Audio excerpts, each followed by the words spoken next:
Benevolent Spirit. Short story by John Jones. Once again she had awoken late, which was unlike her, and in her dressing gown and slippers surveyed her living room, surprised at what she saw. It wasn't as she knew it, and what she was used to. It was different. It was tidy. Margaret Hayes was 65, and had lived on her own for 21 years.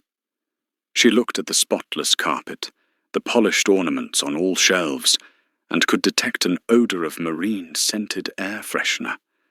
She hadn't necessarily lived in squalor, but last night she was certain it wasn't like this. Had someone broken in and tidied up? Had someone possessed her while she slept and forced her to do it herself? This thought quite alarmed her. Margaret had been quite susceptible to believing in things supernatural. Whenever a psychic came to a nearby theatre, she would book front-row tickets, and sometimes had been in an audience for shows that have been televised. The spirit world to her was as real as the physical. The thought of possession scared her. She'd seen it done. Been there when those possessed were speaking in a foreign, long-since vanished language. Perhaps it was the ghost of the previous tenant who finally couldn't take any more untidiness and decided to interact with the physical world by possessing Margaret. She decided to check the front door anyway, just in case someone had broken in. It was untouched, as was the back door. There were no signs of any break-in. This brought her to the conclusion that it had to have been a ghost.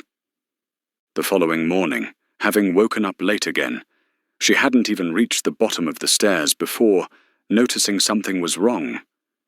There were 3 full, open bin bags at the front door, as though they had been prepared to take out. She could see that they were full of clothes. Heading back upstairs into the bedroom, she opened the cupboards to find she had only a few clothes left. Most of them had gone.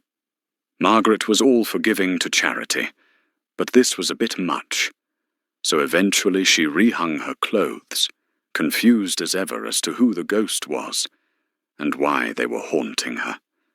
The following morning, again, waking up at 10 a.m. instead of 8:30, she found that someone, or something, had been in the kitchen. The fridge door was open, and food had been spread across the counter, some of it eaten. A milk carton had been opened, which she knew she hadn't opened the previous night. This ghost was hungry. She was growing more and more anxious. One person who might know was her friend at crochet club, Nora. She was in touch with the spirit world and may be able to communicate with whoever was haunting her. She would give it one more night, and if anything was different the following morning, then she would be on the phone to Nora, telling her to get round here, fast. When she woke up the following morning, it was by noise, the sound of the television stirring her awake.